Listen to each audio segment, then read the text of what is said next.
Merry Christmas, Abby. We are in jumpers, though. Happy half year. We're in jumpers. It's raining. And it's we have grey. tinsel. It's cloudy. And we've made a pathetic effort to look Christmassy. I think it's cute. If you're listening to this, then go and watch this on YouTube, because then you'll get to see the tinsel, which is probably worth it. Definitely worth so it. definitely go and watch that. So we're going to be talking about Q4, but more specifically, how to prepare for Q4 ahead of time, because as mental as it sounds, this is really the time of year that you need to start planning and preparing and thinking about Q4 and Christmas. So first point on the list when we were talking through this was a really good point around hygiene on your account and hygiene on your data. And we don't mean taking a shower or brushing your teeth. You should do that. Do that before November, please. And then go to a meeting. At least once. At least once. So what do you mean by account hygiene, Abby? What I mean by account hygiene is making sure that all your ducks are in a row, basically. A big one that we are seeing is with Universal Analytics being sunsetted, which is just a nice way of saying bye-bye. Rest in peace. Rest in peace. And GA4 coming in, lots of people have got their tracking in place, but is it tracking everything you need it to be? Is it pulling through the right? Yeah, is it correct? Is it pulling through the right data? So going there and making sure that all your data points are correct. First point off the list, definitely. Yeah. And you want to be doing that ahead of time, because these are not things you want to be panicking about before, like the Thursday before. It's something you should be doing right now, regardless of if you're running Black Friday or not. But you don't want to be thinking about this in October and then realizing you've got a massive problem on your hands and you need to implement your tracking from scratch. Yep, definitely. There's loads of other bits around that, aren't there? So making sure your product feeds are correct. That they're pulling in all the information, because now with these automated campaigns like PMax or Advantage Plus shopping, it's more important than ever that you're feeding the right information in. Yep, big time. Also, like reverse engineering back from that peak period and knowing what you know about how PMax shopping campaigns work and all that type of stuff. Are there any ways you might want to segment your campaigns at that point?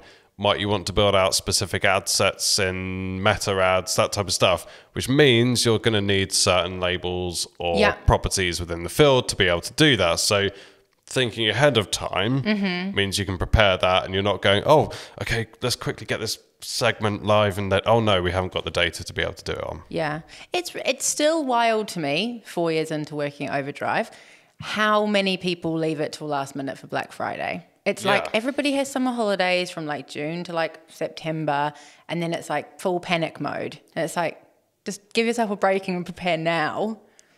Please. It is coming. It's coming. It's going to happen. Yeah, big time. Yeah, and also I think even if you're not sure if you're going to partake this year, having a scenario in case you do at the last minute decide that it's something you want to push. Yeah. That's fine. But even if you're not partaking in Black Friday, you're probably still going to, if you're an e-commerce business, have a big push towards Christmas. Yep. And actually, like, we're talking about Q4. We're not talking about Black Friday specifically, are we? No, generally Q4. Yeah. And in Q4, patterns are different, right? So even if you're not doing massive discounts over that weekend in November, you're not doing like a big Black Friday sale because you've decided that's not on brand or for whatever reason, you still need to plan for Q4 because costs go up. Yeah. It gets more competitive. There's like a bit of a bum fight for attention and sales and revenue and customers. Very much so. And you have to have a plan for that because it's different shopping behavior. And maybe, like we have a couple of clients like this, maybe your plan is to massively lower your spend over that period because you know you can't compete. And that's also okay. Very valid. Everybody does not need to do Black Friday. Yep, totally agree. My prediction this year is there will be more brands not partaking over that weekend. Really? Yeah, because I think if you've got retailers or brands that have tight margins already because costs are going up, fair. everything else, and do you really want to reduce your margin massively because you've got to have a big discount to compete over that weekend. Maybe not. I think my prediction is the exact opposite of that. Is it? Yeah. I think that potentially people are going to be trying to make up their revenue because they've had a hard year, because lots of people are having a bit of a tough year. Yeah. And they're going to push all their old stock on anything they can find over that period for a really reduced rate. Yeah. But I mean, honestly, it could go either way. It could go either way. I think it's going to be a mixed bag of that, and I'm not saying people are just going to cancel everything over that period of time, but I think people will be a bit more tactical. Yeah, a bit more considered about it, and not so much well, everyone's doing it, so we should do it. I think that's another thing to consider, though, with the people who are going to be buying these products at Black Friday and Which Q4. is an important. Yeah. How are people's buying behaviours going to be? And having a plan around that as well. Nobody can predict it, but having a plan around how you're going to be positioning your product. Yep. Like, are you a necessity that people are going to wait for and then get on sale? Yep. Or are you something that you can put in like a gifting context for Christmas? Yep. How are you going to frame it so that people find the money to buy your product? Yeah. Because people are feeling it at the moment. Definitely. I think on that front, people will be more selective, won't they? I think so. Over what they choose to buy. Over what they choose to buy. I feel, I'm going to watch this back in January and be so wrong, but that's fine. I feel like for essential big items, like say if somebody needs a new fridge or a new couch or, like those bigger ticket things, they might wait for Black Friday to get the best deal possible. That's a good point. Yeah. Yeah. Good. All good predictions. All good predictions. Can we watch this back in January and go wrong? Yeah. We can. So in terms of like tactically, we were talking about, I think probably because there have been so many changes we've talked about it loads, but in terms of like campaign types and automation and all that type of stuff. Yeah. There's a big thing about learning periods. So the learning phase for the pixel and meta ads. Yeah. Same thing with PMAX. You have to let the data collect in the account, and there's a learning process to be able to optimize that automated process. We were talking before we started about the importance of like get those campaigns running early. Yeah. Get the data going through them early.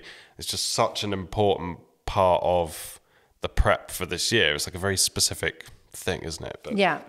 And I think especially with Advantage Plus shopping campaigns, so you can have up to 150 creatives in there at one time, which isn't necessarily what I'm recommending, but you can do that, which is pretty wild. It's a lot. It's a lot. And actually, if you start using a campaign like that now, and you're starting to see patterns and creative concepts that are working or copy that's working, then you can start like finessing that down and drilling it down and learning even more. Yep. Because actually what I wouldn't recommend, and I see way too much, and we've got screenshots going around the office and on Black Friday period all the time of Black Friday ads where you're like, I don't know who you are and I don't know what you're selling. It just says Black Friday. Yeah. So like, please avoid that. Take the learnings now from your campaign and the finessing that you've done and alter that into a Black Friday ad. Don't throw out all your learnings for like a black square with white writing that says Black Friday on now. Yeah. Please. Unless you're Nike or whoever and people know who you are. Yeah. You still got to introduce yourself, haven't you, in your product. You were talking, so just specifically about those campaign types, just to kind of go back onto that. I think the biggest mistake would be you launch your Black Friday campaigns in their own individual brand new campaigns, is that what we're saying? Because then it's like an approval process, which takes time, a learning process, which takes time. By the time that's all gone through and settled, it's done and dusted. So you do not want to be doing that. No, definitely not. So on practical terms, what we're saying is get that campaign structure running and then switch out the elements within that for your promotional period. Don't start a fresh, brand new campaign at that point. We see people do that a lot because it looks prettier in the account. It's sectioned out. You can see where your Black Friday is. Nice fine. and tidy. And we definitely used to do that. a few years ago, but actually I think this year will probably be one of the first years where we don't do that because of the new campaigns and how they work. Yeah, and then that's just massively risky, isn't it? So definitely avoiding that. Yeah. So we started to talk about it, but from a creative perspective, recommendations for this year, like I guess it's probably not going to be massively different from a creative perspective, will it? Won't it? I think creative's changed so much. Like what works now has changed so much. I think even last year and this year, it's so much of the like user-generated content, like this is true. UGC, it's testimonials, it's social proofing, it's people aren't necessarily interacting as much with a brand if they're coming across as a brand anymore.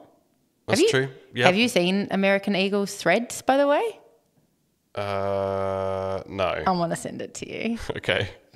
It's chaotic, but it's fun. People are interacting with it. I don't know if they're going to buy from American Eagle, but they are interacting with it. Yeah. No, there's definitely a thing, isn't it? There's a shift in what content is working and the content that people consume. I think the clever thing to do is to use UGC content or UGC style content, so make it yourself, so you have control over it, but make it look very authentic and that you can have your brand very clearly in there. Because again, if it's not clear, then you're missing a trick, but you don't want it to come across as too branded. So whether that's like a border or a bit down the side that says your brand name, or whatever it is, find a way of making that really at the core of it at the same time. It's a happy medium. That makes sense. Yeah. You were saying, again, one of the things we're talking about was like a very tactical thing of sometimes you don't need new Black Friday or promotional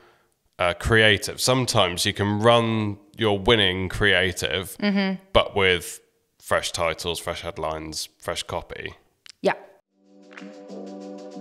Thank you so much for listening. If you enjoyed that episode, please do come and subscribe. Join us for future episodes where we talk about the ins and outs of running paid media and driving improved conversions and revenue for your business. See you next time.